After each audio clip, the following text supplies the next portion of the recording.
Origin Someone and this is Total War Warhammer 3. Don't tread on the bear by the channel Bricky. Yes, apparently Bricky has a Total War Warhammer 3 video. After watching the recent Chaos Dwarfs trailer, basically in the gameplay, YouTube recommended me this. Otherwise, I would never have known, I guess. Because I've been reacting to Bricky for a year now. I did a Dark Tide video and lots of other Bricky Warhammer videos, but this never popped up. So let's do this one. Although Total War Warhammer 3, I played a bit, like I said, but didn't go too deep into it with the campaign and things. But yeah, apparently there are many modes. Now you can play all the, 3 version of campaign, first, second, third, Warhammer, Total War Warhammer's campaign 2 apparently. You don't have to own all 3 of the games. Warhammer 3's content is great, the new DLCs and things. So yeah, let's do this one. Currently running from corn from painting myself purple. Now, this might come as a surprise, but I like Warhammer. Oh my God! I know. Shocking, insane, ridiculous, crazy, one might say. But I can't help it. Something about a galaxy filled with depression and war just makes me so happy and giddy on the inside. However, I don't really know a whole lot about Warhammer Fantasy. My main source of information comes from 40k, and I know fantasy's kind of around, and some things have a little bit of overlap, such as, well, mainly just the demons, but overlap regardless. For a while, it didn't really interest me much. I'm not really a fantasy kind of guy, Skyrim, New Vegas though, beautiful. But, the Total War games are pretty.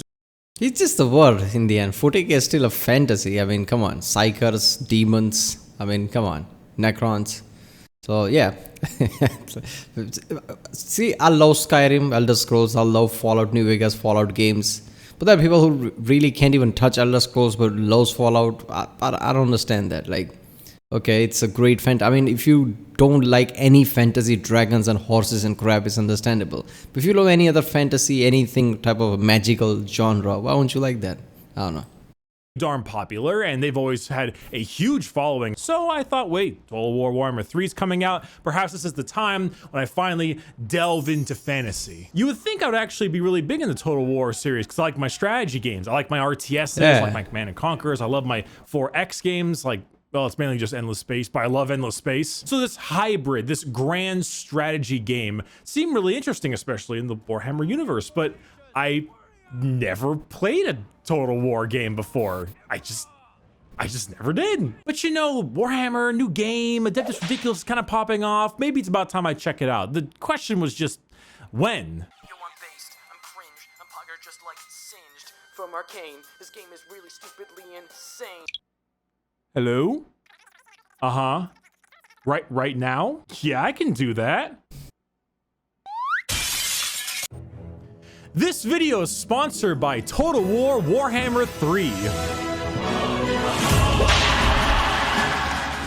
Total War Warhammer 3 is the 3rd installment in the Total War Warhammer franchise, a slew of very popular grand strategy games. The 3rd installment allows you to play as 8 separate factions, all with their own stories. Yeah, Kislev, Demon of Chaos, Khorne, Slanesh, Siege.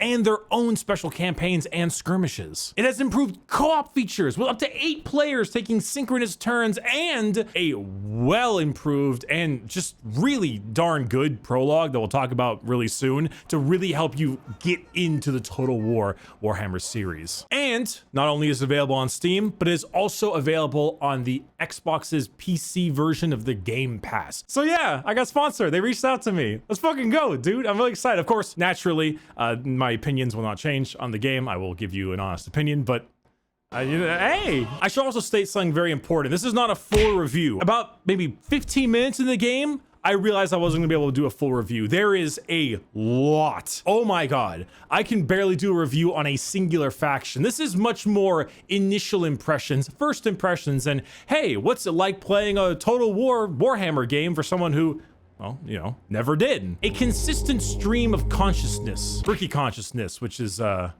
violent thing. So let's begin, and we're gonna be talking about this probably quite a lot. Prologue. Uh-oh. SpaghettiOs! So it's a little rare to have a strategy game that has a really solid tutorial. Normally there's just things you kind of feel your way through with a lot of time, and while there are some tutorials that are better than others, overall it's a lot of just doing a mission and then a ton of hand holding with it, kind of pointing to stuff whenever it was time to use them. This is probably the best prologue I've played in a strategy game, just flat out the best. It's a long prologue to begin with. It is a multiple hour prologue, but not only does it really show you how to do all of the various kinds of aspects of Total War, both the overworld kind of 4X style and the actual battles RTS style, but it actually serves as the main catalyst for the entire story of the game. You play as Yuri. Yeah, that was good. Yeah, when I checked it, I don't know if I ever finished it or not, but it fell log.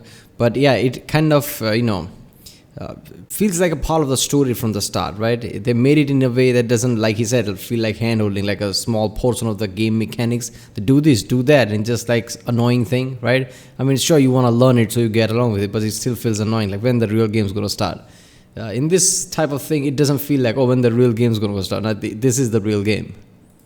Barkov of the Kislev army faction thing, which is kind of like a amalgamous group of a bunch of Slavic countries all just kind of mashed into one. The Kislev have a god, and it's a bear god named Ursun, and Ursun would always do this big old roar and get rid of the winter. And he hasn't done that for quite a while now, so people are starving and dying and their god is silent, and that's not good. However, the main character, Yuri, has heard from good old Ursun, and Ursun is in trouble, and so you need to venture out to go save your bear god, and that's the overall prologue. Your main enemy is the forces of chaos, all the forces of chaos, Nurgle, Tzeentch, Khorne, and Slaanesh, and overall they kind of seem like they make up the major factions of this game. Chaos is a huge part of the game, whether for or against, and so setting them up as both the main villain and how they corrupt the younger mortals and stuff is a pretty good start for the prologue. And it teaches you all the various gameplay aspects of it. I was kind of interested to see that the 4X style of it is, it's like each RTS is contained in the separate areas, where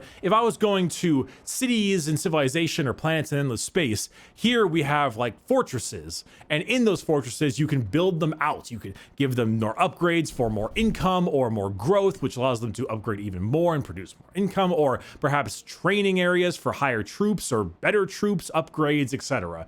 And these are all contained. You also have heroes, so there's a little bit of like character customization in there as well. Your hero, let's say Yuri for example, has different gear you can put on him to make him better, either in the 4X campaign map or in the actual fighting itself. In fact, he himself is like kind of like a playable piece on a chessboard, except he is attached to a giant army that goes with it. Yeah, I'm guessing that this kind of like, became bigger and bigger after the first two games, right? This is the third one, so I guess they're just adding things to it with the heroes and things like that. I'm pretty sure there's a demon prince or whatever that was, right? From the chaos side, you can do that as well. So you can customize them, specifically one individual rather than the whole army. Him, and you kind of move him around as a piece in the overworld. That's how you go attack other armies and attack different settlements, etc. When you actually do a fight, there is an auto-resolve option, but that's generally only saved for when you're going to just absolutely demolish the enemy, and that's the only time I ever really use it. Because when you don't use it, you have instead a big old RTS-style actual ground battle, where all the forces you've accumulated, like the forces the enemy has, and that's where all the major skill comes from in terms of moving units in certain areas, attacking certain things here, and activating abilities when you can. That's all the nitty-gritty ground combat. It doesn't require the twitch movement of, say, StarCraft or Command & Conquer, where everything is moving really, really quick, but it's more like an overall macro, in my opinion. Your hero character, Yuri, for example, is an absolute monster. He destroys everything, and he's super tough and tanky and all that kind of stuff, because the hero characters kind of have to be if they're wading through the thick of it. They're very lead from the front. And then you have your various Imagine just a normal guy, right? We're this guy at the front. Oh, look at that. I just customized him and just wasted half an hour and he's dead. levels of troops that you either upgraded or built prior. And having the right composition is important, because you might have your basic, sword and shield ground troop, and they're pretty good at wading into the thick of it and getting into a big bloody battle, but they might struggle against cavalry that slams into them. So if you want to deal with the cavalry, you might want to get, say, pikemen, you know, spears and stuff, halberds, things that get it from range and can really stop a cavalry charge in its tracks. But of course, they might not be as good in combat as the sword guys. You have archers who, you know, fire from a distance and they have an ammunition supply, but you know, you get too close to them and they might get wailed on. There's flying units and ambushing units and sometimes just big artillery units and gigantic freaking monsters that wade in and just destroy everything. It's all the possibilities there. Combine that with special abilities and like spells from your other hero characters. For instance, there's like a Frost Maiden in the Kislev faction that sends out ice everywhere.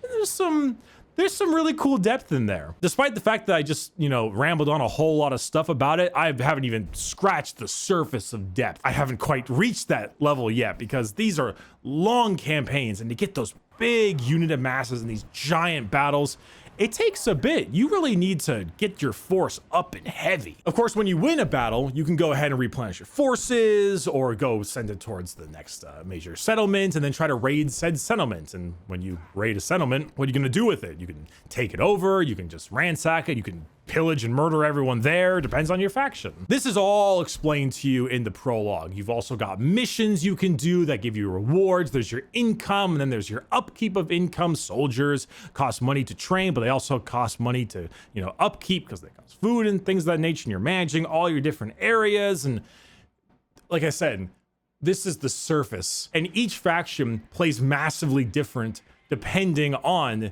which you're rolling with. The prologue actually continues with Yuri slowly being corrupted by chaos as he makes his way through, utilizing a sword and reading a cursed book, etc. to get their way over to Urson.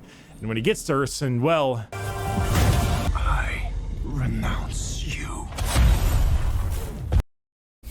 Damn. That's when you know your tutorial prologue is epic. Even that has a twist in it. Like, is it simplistic? Just tell you the game? No, it has a twist in the end. He gets corrupted and kills his own god or something. Damn. So it begins. A man is easily corruptible. I must say the quality of a lot of these cutscenes is pretty top notch. The voice acting in this game, almost across the board, especially for some of the Chaos factions, is just incredible. It's really well done, and there's a lot of emphasis and effort put into each of the characters. Let's get down to business to control the world. Yes! Yes! So once you've played the prologue, which is basically a campaign in its own right, and the entire setup for the story of Total War Warhammer 3, then you can go ahead and jump on one of the 8 factions that are available to you. These factions are the Kislev I already mentioned, Shahei, Cafe, the dragon one, the big dragon, big terracotta warriors and stuff, them. There's the ogres, they're big and fat, they eat a lot. You got the Chaos Undivided, and then you got the 4 Chaos Gods themselves, Nurgle, Khorne, Slaanesh, and Tzeentch. And they all play, well, about how you expect. I've played 5 of the 8 so far. I did Kislev, of course, in the prologue. I did Cathay for a bit, Nurgle, Khorne, and Slaanesh. So I started with Nurgle. That was a mistake. See, each campaign has their own major objectives. And for Chaos, normally the option is just to spread corruption in some way. And for Nurgle, it's, of course, spreading sickness. And they have all their own various ways of playing the game. The main character, I love him. I love him so much. This Nurgle guy, he just grabs stuff from his stomach and throws them at you. And he's got this, like, giant Nurgle, like, mobility scooter looking thing. I love it. But, you know, Nurgle as a faction, they play a lot like Nurgle. You know, when you collect any kind of major fortress, it goes through this big cycle of life, death, and rebirth instead of a normal buildup. And then you have these insane plagues to spread your sickness around the area. You can create new plagues and mix and match disease and symptoms and how it's spread. And all your army is pretty slow and not super strong, but the tanky is all hell because you're Nurgle. And I lost my mind. It was too much. I had Seriously, man, I mean, understand the Warhammer fan, but let's stop thinking about Warhammer and just look from our outside perspective. How would you play a game that whole job is to spread disease and, you know, life and death cycle and whatever that is? Like, why would you? It's fucking depressing as hell, right? You're just playing it, spreading it. Fuck me. Every time they walk, they have this green slime on the floor. Like, what the fuck? Information overload to the max. The cycle of rebirth with the different kinds of structures and making all the different kinds of corruptions and plagues, and then the chaos gods themselves with their own afflictions and the way the army construction, and it was a lot.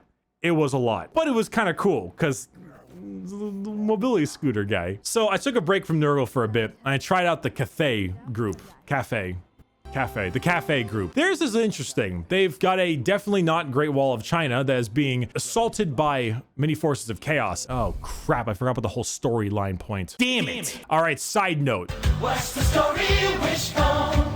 The whole point of the story is this old ass man got this book, and the book is pretty mean to him.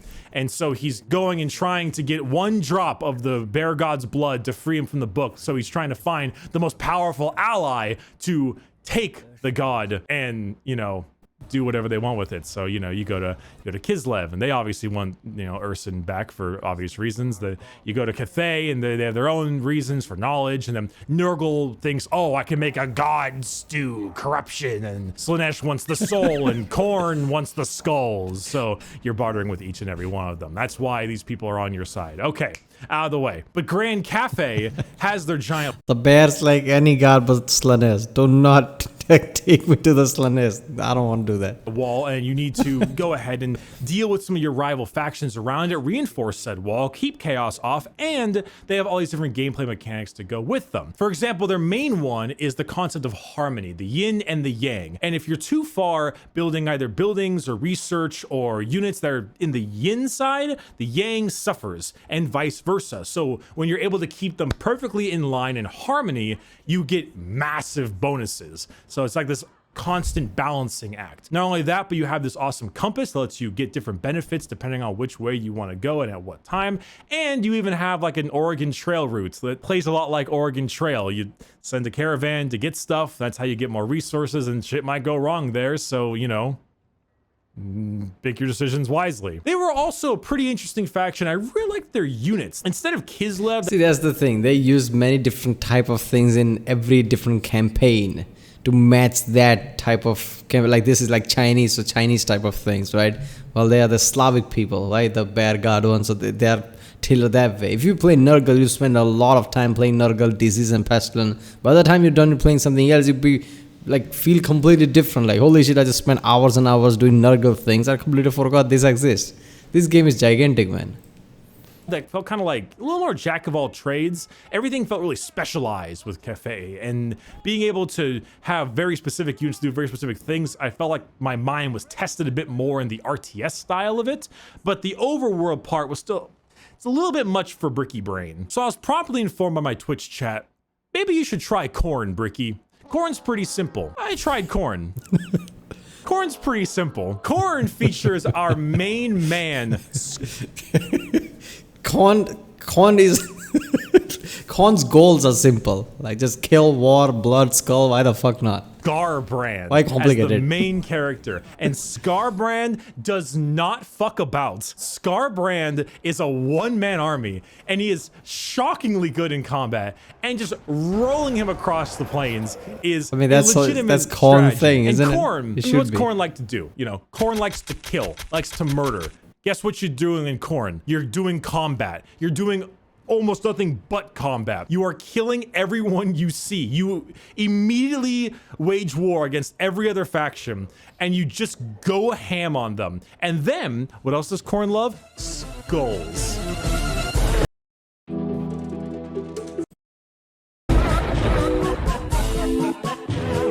So after you know, rampage through a little RTS battle, because Khorne is not that hard to play because it's just a lot of murder melee units, you then can choose, hey, maybe I'm going to take skulls for the skull throne because there's a lot of enemies here and that's a lot of skulls. And what do you do with skulls? Well, skulls are basically a currency. And the more skulls you get, you can then give said skulls to Khorne itself because skulls are for the skull throne, and doing so gives you a temporary bonus to your army and your faction in general because, you know, Khorne's pretty happy with you. It felt great.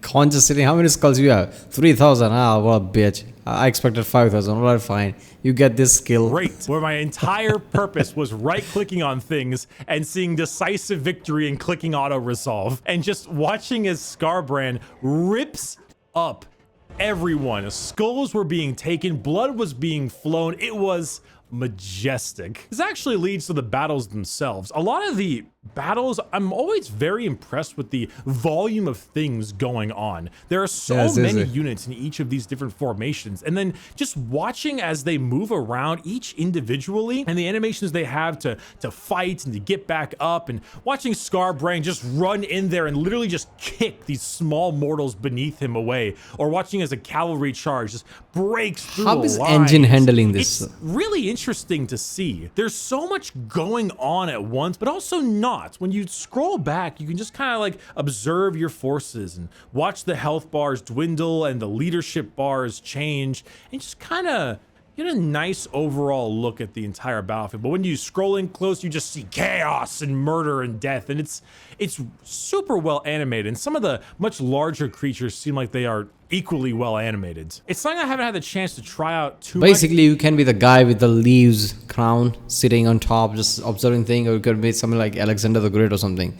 Go into needy, gritty detail and just watch from perspective view, I guess. Yet, but I want to see the really big, really crazy large characters that you can create. That terracotta warrior in Grand Cafe, or perhaps some of those giant ice bears of Kislev. I haven't gotten a chance to see much of that yet, but I want to like seeing them tear through just swaths the armies like Scarbrand does. Sounds like it'd be really darn cool. Luckily, and I was kind of surprised by this, I didn't really get any technical hiccups when I was in the RTS stuff. I had a couple bugs here and there and a little bit of frame rate stuff when I was in the overworld, but that's the overworld. I don't really mind that too much, because if there's a big frame rate drop and problems like that in the RTS stuff, that's so much more annoying, but I wasn't really seeing any, despite the volume of people and the fact that I run on a 1080 Ti. Trust me, I would try to get a better card if I could, but you know. So on a 1080 Ti, seeing all the units go through, it was pretty impressive. The processing power to have that many things fighting at once is quite something. But having that blend. Come on, man. 1080 Ti is not weak. I mean, still, even if 1080 you would be fine. I think there's a processor that works here the most, I guess. But even then, I don't know. Of fighting it's overall, something, I think it's refined. Any kind of city, and then knowing what to do with said city, and then adjusting technologies, leveling up the skill of your character. It really is this strategy on all these kinds of fronts: the 4X, the RTS, and even the character creation and building. It's a lot to it. It's a lot. I won't lie, I have a bit of information overload sometimes with it. There's a lot going on and a lot on the screen, but I feel like every time I jump into the campaign and play a little more of it is starting to make sense, and being able to handle everything at once is always the big detriment. I have that problem when I play a 4X game where I'll forget about something entirely, and I forget I need to be working on this. You know, you're trying to get all these resources, all this technology, and you always neglect something. Total War and some of the factions there are pretty interesting. They seem pretty unique, and the voice acting carries it, I think, quite a lot. I'm still rusty. I'm gonna need more time to really kind of get into it, but at the moment,